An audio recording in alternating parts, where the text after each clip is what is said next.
Hi, I'm Grady Smith, Chief Programmer here at Gears Inc. We designed and built R15 Acetylene for the Best Robotics Low G competition. We programmed our robot in Simulink to make use of its graphical interface and its ability to simulate a program before it's deployed to hardware. Our program this year is designed to give Selene the ability to drive throughout the field, collect core samples, place habitat modules, and complete the Hoberman sphere. We included many features in our program to maximize readability. We color-coded each block based on its function and added explanatory documentation throughout. The robot's control algorithm is divided into three main subsystems according to the major divisions of its structure, in addition to the precision mode and gizmo initialization subsystems. Now let's look at the precision mode subsystem. We separated precision mode into two separate modes, drive precision mode and arm precision mode. This allows the driver to move at a faster speed while having the arm move at a slower speed or vice versa. The latch block holds the gamepad inputs until the button is pressed again, so precision mode is active without the driver having to hold down the activation button.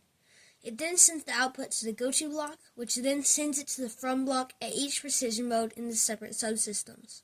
For the drive subsystem, our robot uses a tank drive system to maneuver about the field.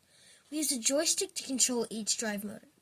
This switch slows down the drive motors when precision mode is activated. After this, the values pass through the tank drive and angle-to-duty cycle subsystems. Finally, the signal reaches the PWM block.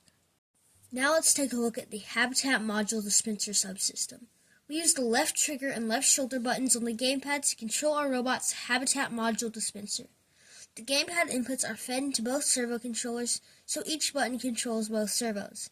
These gamepad inputs then pass into the servo control blocks, which then passes through a system of switches that changes the servo position value. After that, it passes through the angle-to-duty cycle blocks, then the signal goes into the PWM blocks, moving the servos to the corresponding points from the control blocks. For our arm and claw subsystem, our robot's arm is designed to collect core samples. This switch slows the arm motor when precision mode is activated. Next, it passes through the motor control and angle-to-duty cycle subsystems. Finally, the values are sent to the PWM block. A claw is controlled by two buttons on the gamepad. The latch block holds the gamepad inputs until another button is pressed, so the claw will stay open or closed. Next, the two inputs pass through the servo control and angle-to-duty cycle subsystems. Finally, the signal goes into the PWM blocks. We added display blocks so we can monitor servo values during simulation. This concludes the presentation of our Simulink model. Don't forget to like and subscribe, and visit our website at www.gearsincrobotics.com. Thanks for watching.